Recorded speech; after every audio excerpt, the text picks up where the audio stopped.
Hi, welcome back on Do It Yourself channel. Today I'm going to show you how to change the climatization option in your Bentley GT Continental. To do this operation, you have to go to your system here, and there is option AC here. So you can push that, and here you can choose option of your climatization. There is power of your climatization.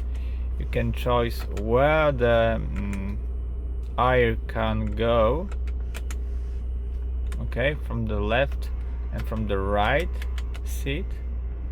You can push the economizer for this, and there is other function for that. So there you can choose the temperature of your car inside from the manually, and of course you can automatically recirculation for your climatization and residual heat if there is available in your car. In this car it doesn't